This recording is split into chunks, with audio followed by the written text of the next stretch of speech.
looking at the variance S squared. Now, I didn't compute the actual variance, but they say if you did, it would be 2.9. 2.9 on the picture is right about there. Notice some of the trials are below 2.9, some of the trials are above 2.9, but does this look like the normal curve? No. This is what's called skewed, all right? Skewed to the right, they say. You have this long tail to the right, and you have kind of a hump on this side, okay? So that's one of the main points, is that variances don't give you the bell curve. They give you something that is skewed. Okay, variances are going to be skewed. How about proportions? What do you think of that picture? Yeah, proportions work nice. Okay? These also will be approximately normal. And again, the mean, the measure of center, is going to be right in the center of that distribution. Okay.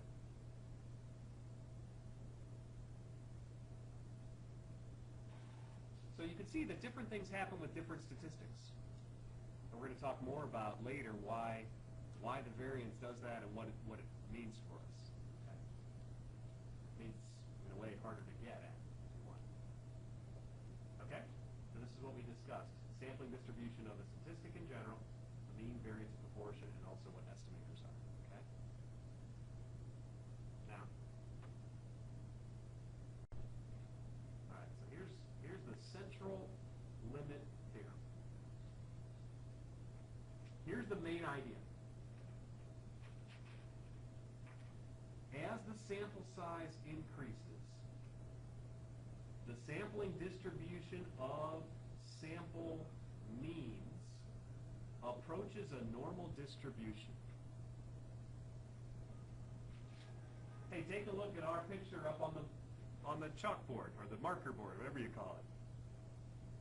We have a dot plot on the left. That's just raw data. I can tell you in the long run what that data should look like. By the way, does anyone have a guess what that data should look like if you did this forever?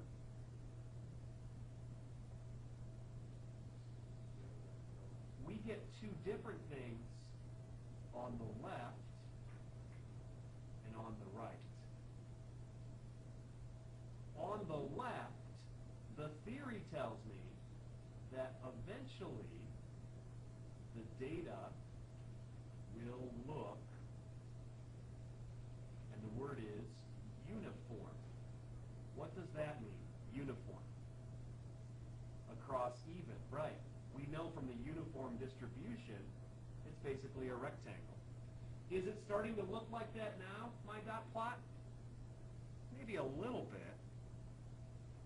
You know, it looks like 0 was the highest and 6 was the lowest for whatever reason. But as the sample size, and as we do this over and over and get more people's Social Security numbers, eventually the data would be uniform. It'll look more uniform the more people we get. Okay? And that's actually pretty easy to prove. It took mathematicians a long time to prove the central limit theorem, which says if you're looking at sample means, which is what we were doing, it actually says more than this, but for us, this is what it says. If you're looking at sample means, what's going to happen is, as you get more and more data, you're going to get a normal distribution. Now, by the way, what's the population mean of this data? Well, I don't know. What's that all add up to? 10, another 10, another 10, another 10, and a 5. So that's 45. And if I divide by 10, I get a mean of 4.5. So eventually, the theory tells me that our experiment should look like a bell curve with a mean of 4.5.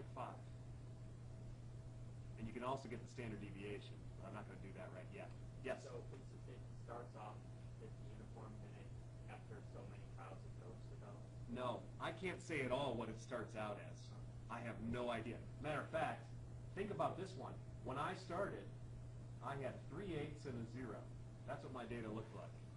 But that's just because we started with me. If we started with Amber, the data would look very different. Or you, right? And my mean happened to start out at 6, but again, it's just who you pick first, who's first in line. But as we get more and more people doing it, we get large numbers of data. This is what should happen. And the theorem says you're going to be centered around the mean of the actual population mean. Now, it won't work for variance, right? We saw that in the last section. So the variance is a little more challenging, or the standard deviation be a little more challenging for us to get at, in a sense. So we'll talk about that. By the way, does our data look like it's centered at 4.5 if you look up on the board? Maybe. I mean, we have a few more 6s than we would expect, I guess, right? But it's pretty good. And we don't have any 7s, 8s, or 9s. But of course, if we had more data, maybe we would. Okay. Oh yeah, great example for us to use, and I think I'll do this. The chapter problem. You may have read it, you may not, but it's about, well, we're trying to figure out if the water taxi is safe or not, okay? You can look at this on your own time later. But it says, assume the population of the weights of men is normally distributed with a mean, mu is 172, and the standard deviation, sigma, is 29. Find the probability that if an individual man is randomly selected, his weight is greater than 175. By the way, question A, isn't this the kind of stuff you're doing on today's test? You have one guy.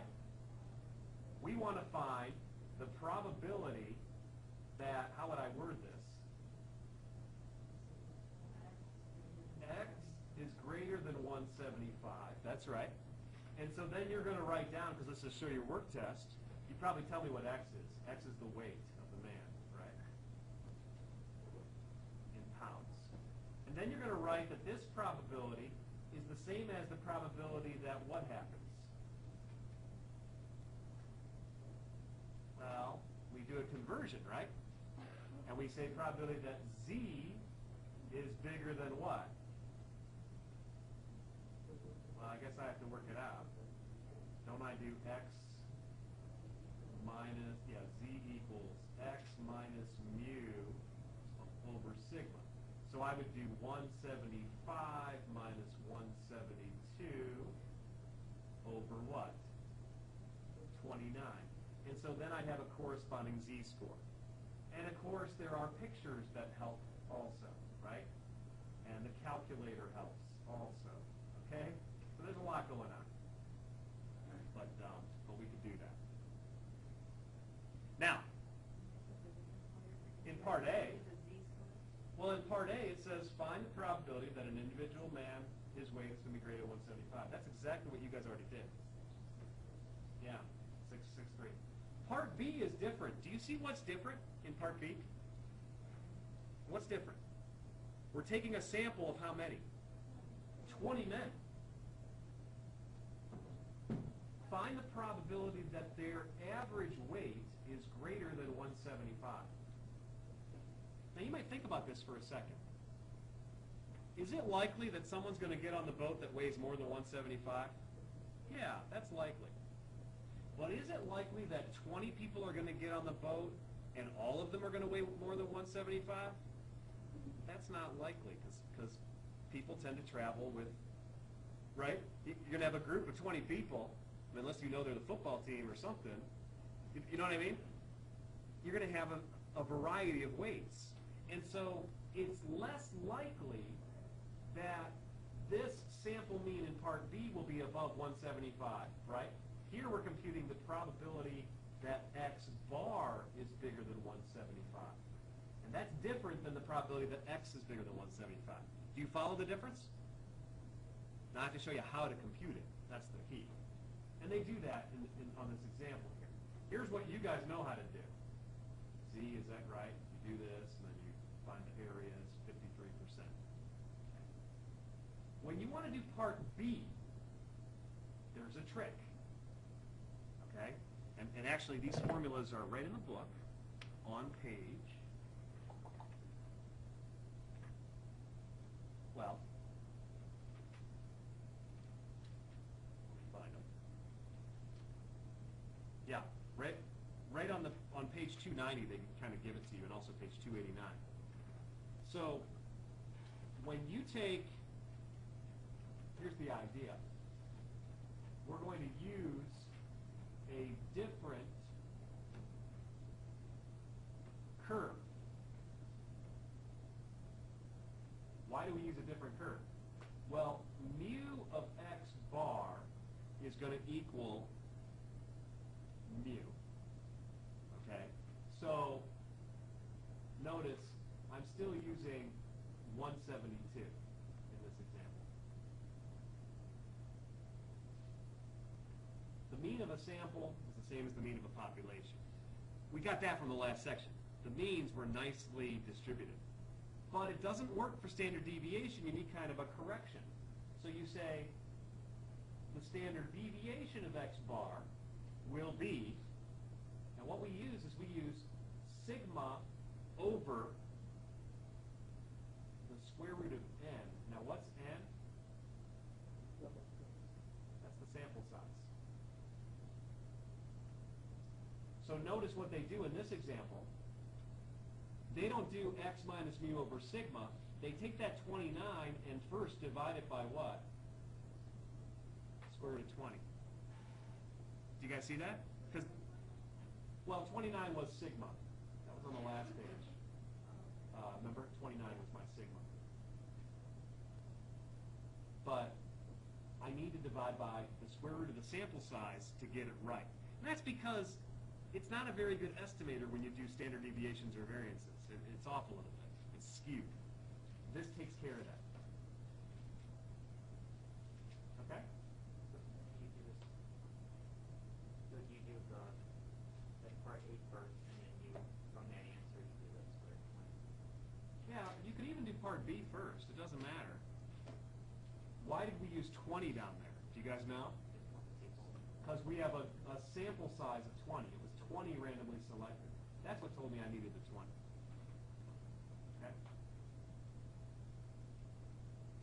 And so you notice the probability of having a single person bigger than 175 we computed was 46%.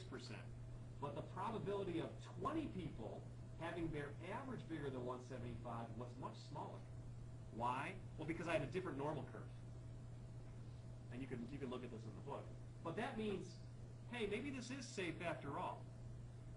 Because even if you might get one person bigger than 175, as long as the average isn't bigger than 175, we're not going to say. That's kind of the idea. So there's an example. Yeah, here it is. It's much easier for an individual to deviate from the mean than it is for a group of 20 to deviate from the mean. I like that application. It's kind of nice. So yeah, there's a fairly good chance that it will be over. Oh yeah. Your book says, well, 32%, that's still not safe enough, right?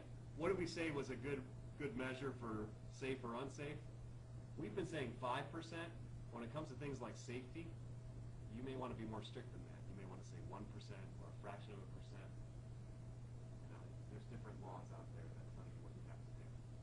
I'm going to skip this part until next time, just for the sake of time.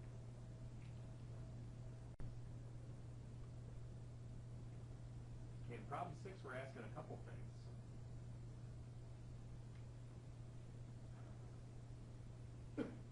This is page 296. It says if 100 SAT scores are randomly selected, find the probability that they have a mean less than 1,500.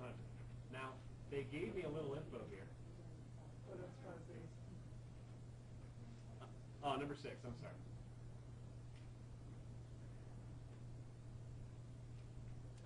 It says, if one SAT score is randomly selected, find the probability that it is greater than 1,600. Okay, So it looks to me like what I'm looking for is the probability that x is bigger than 1600, where x is what?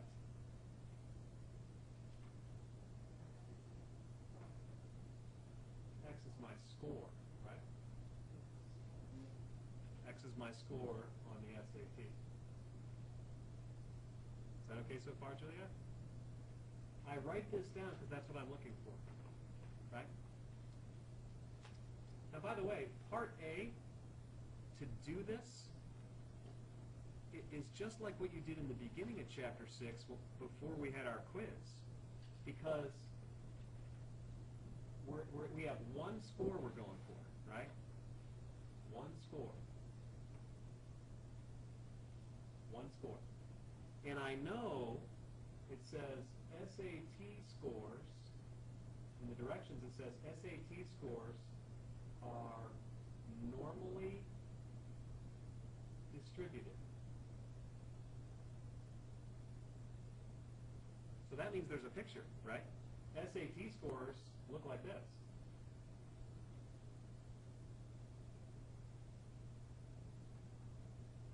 Like this. Is this okay, Julia? Yeah?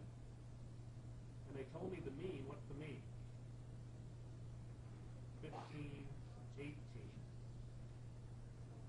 And they told me the standard deviation is 325.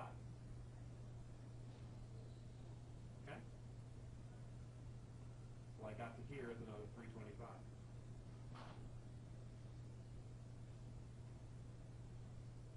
So one thing I looked for when I was just quickly going over the homework is I checked, did you draw bell curves? And if you didn't, I said, oh, there's a red flag. I don't know if the person knows how to do it or not. Okay, so we want the probability that x is bigger than 1600. Well, that's going to equal the probability that z is bigger than something, where z is the standard normal distribution. Now, what do we do for the standard normal distribution? Well, that means going to be 0, right? And the standard deviation is 1. So yeah, this is the z picture, and that's the x picture. Okay, let me draw it again. We're trying to find the probability that x is bigger than 1600, right? So that's going to be about right here. We want all this area. This area is probability. Okay? That's going to equal the probability that z is bigger than something. Now, the picture is going to look very much the same. We're going to find all this area. It's just that the numbers are different, right? We have to turn the x's into z's. And so what do? You remember that z equals what? X minus mu over sigma. That's my transformation, right? So I guess when I finish the problem up here, I'm going to do z equals, well, it was 1600, so I'm going to do 1600 minus 1518, and then I'm going to divide by 325, and that's what I need. I see you guys have calculators out now, so that's good. Let me pull mine out. Okay, 1600 minus 1518, enter, 82, divided by 325, enter. Okay. So this is what I'm doing. I'm doing the probability that z is bigger than 2523.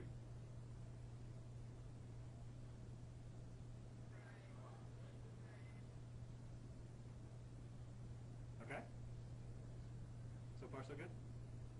Now what do? What's that?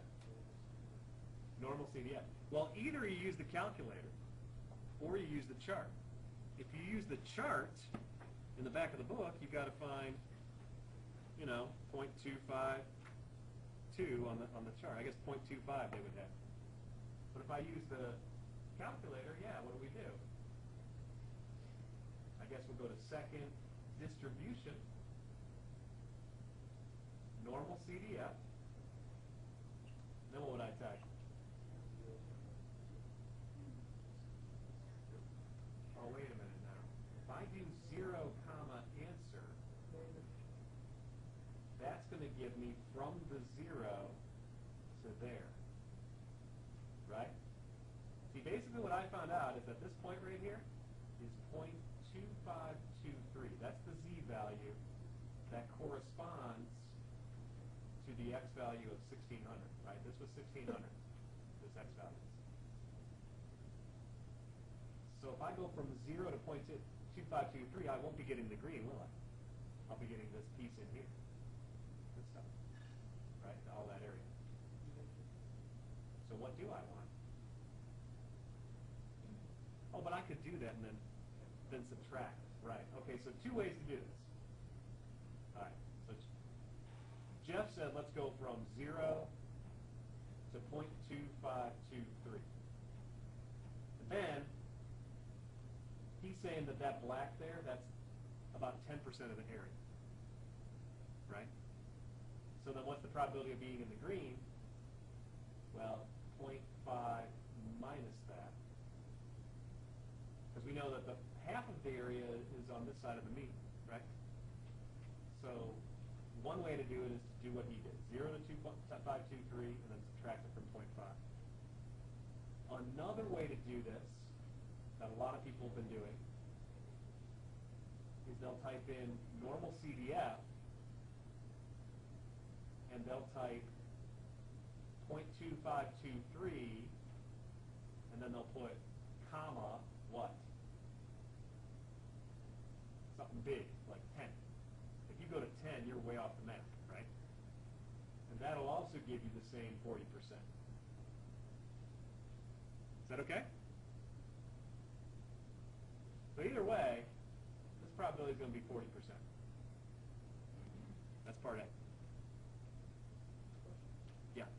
Why do you use I understand 10, but why would it be negative? I guess I'm looking at the green and it moves to the right. So I want to go all the way out to, 10.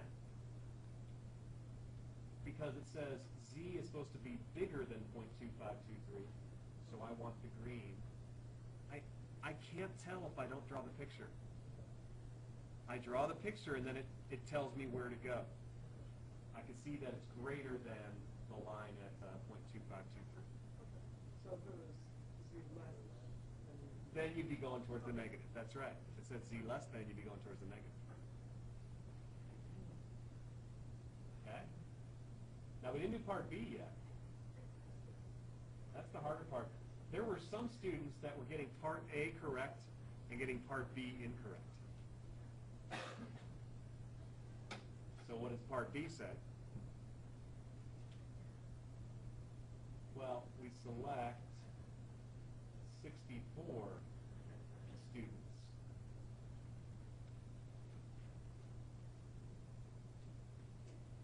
And we want to find the probability that what? Well, that x bar is bigger than 1600. That make sense? Well, what's it say to find?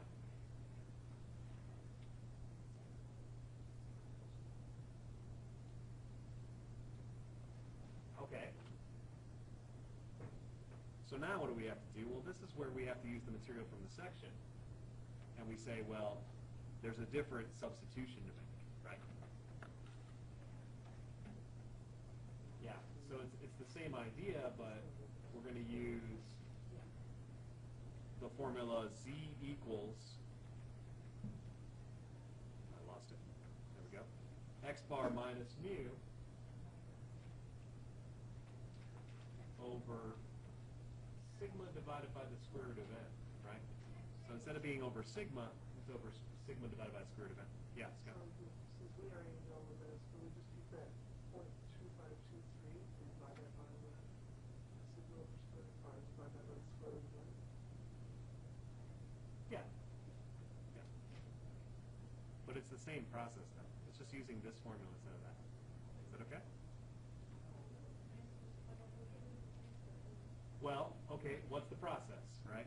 We have to write that this equals the probability that Z is bigger than.